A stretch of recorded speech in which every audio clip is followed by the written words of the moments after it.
What's up, guys? We're back on the Porsche 928 wide body project, and today we're going to continue on the quarter panel. So in our recent videos, we built this quarter panel on the passenger side. Well, now it's time to do it on the other side of the car. So this side is still in clay, which means we need to remove this clay. We need to assemble the polycarbonate buck, and then we need to get down to business and shape some metal. So stick around, this is going to be a big one.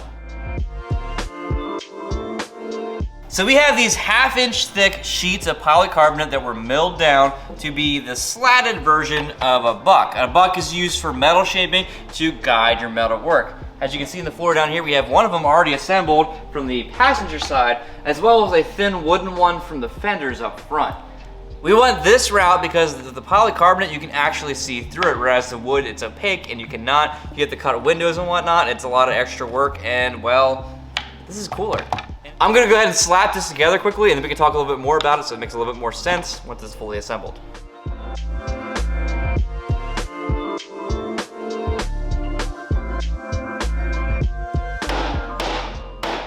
This is also why we made this out of polycarbonate. It can take a beating. This 1/2-inch thick polycarbonate is like impervious to small arms fire, which is nice.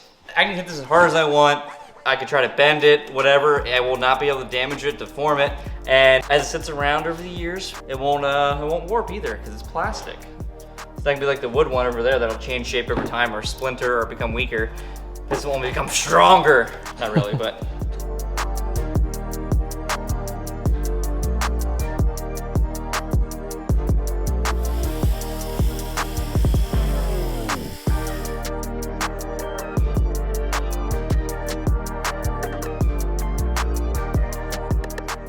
So I've gone ahead and shaved down the high points in the buck because they're 1/2-inch thick slats, and any kind of radius that's multiple pieces of shape here, there's weird high points. So I went ahead and shaved them down. It's not 100% perfect, but it's close enough that I can lay panels across it now and make sure that it's going to be accurate. I also went ahead and marked my panel splits here because I broke it down into 3 segments. I have the front, the center / rear, and this lower piece that we're gonna make today. Yeah, now we're all prepped. Now, what I would be doing for my next step is pulling a tape pattern, but I already made one from last time. All I do is flip it around here, and I have my first starting piece.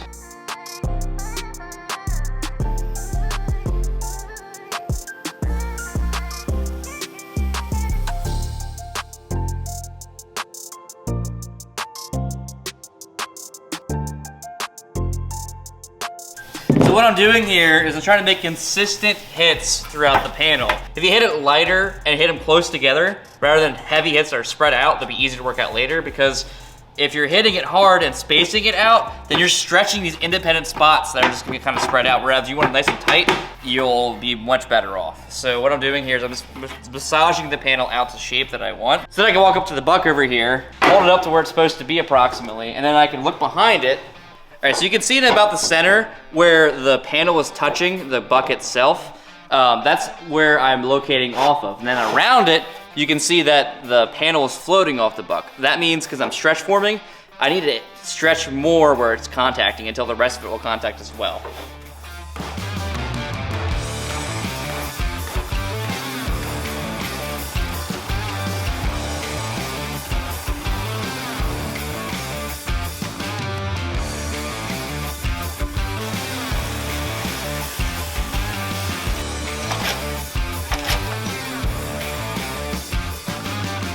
And no, I'm not betting you this time on how much this buck weighs. You know, I probably know from the last video. You ought to be able to get it this time. But I'm not reliving that again. What have we learned about that? That Tony always wins. I try to make sure that's true. All right, so I think this panel is roughed in close enough now to build off of. So now I'm gonna move to this piece right here and do the same thing, but different. Because it's back here, and it's actually way more complex in shape.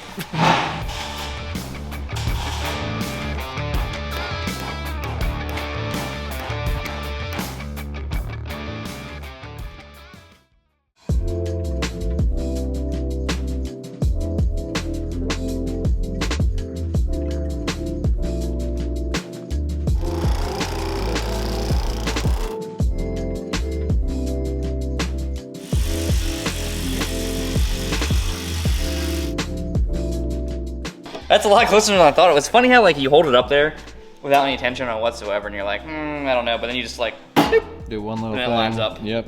It's called arrangement of your panel. It means the material is there and it's the right amount of stretch and shrink, but it just needs kind of pushed around. So it's always better to oversize your panel and cut it down as you go, rather than just kind of think you have it right off the spot, because once you start shrinking things move, and same for stretching. If I shrinking this in is changing all the surface of this panel and it's shortening it down, and then you end up with having not enough to burn off the edge. So that's why you see me always oversize my panels. And then I trim them down as I go, because obviously having too much material makes it harder to work and is less efficient. So as I go, I just zip, cut it down, zip, cut it down.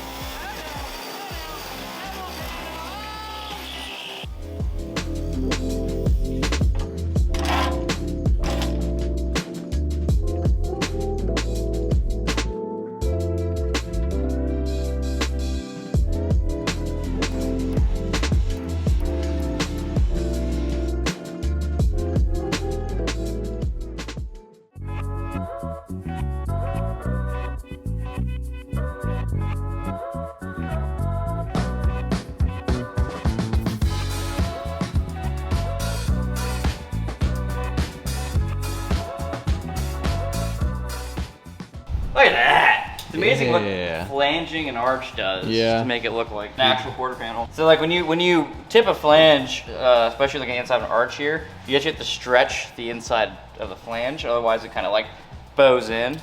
I pre-stretched as I went, which saves a lot of headache. And it came out pretty good. So I realized that this didn't line up with where I wanted it to on the buck here. So I Sharpied a new line of what the arch should be, and I'm gonna fix that now.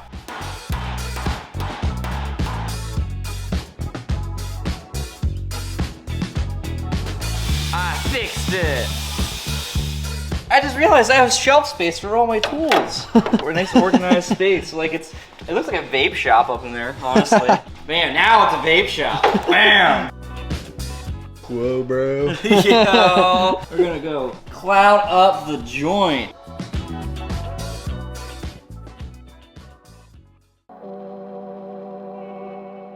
So now is the sad part where we have to remove the clay from the 928 so that we can put our quarter panel onto it. I think that we need to have a moment of silence for the clay before it's removed. Anyway, it's time.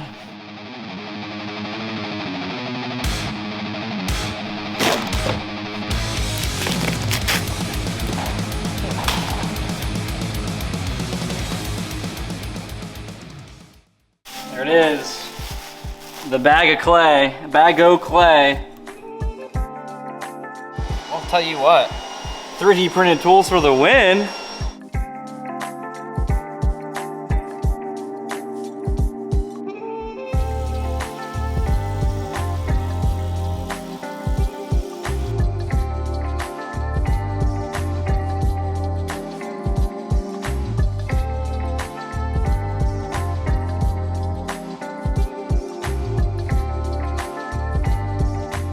So using tape gets you the straightest line you can get on a not flat surface. Now, whenever I use an ink saw, it kind of wipes off with the oil too easily. So I'm gonna use Dicam spray, which I usually use for scribing and whatnot. I'm just gonna spray it.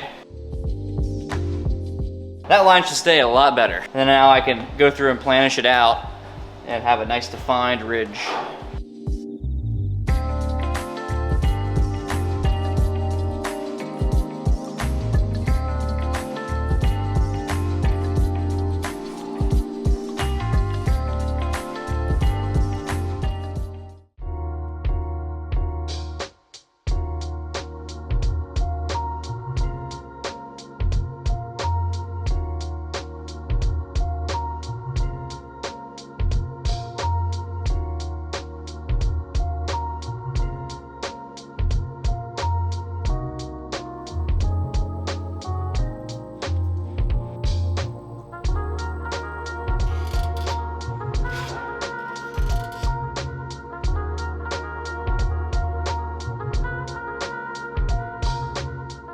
Aw. Look at that. Woo! Wiggly boy.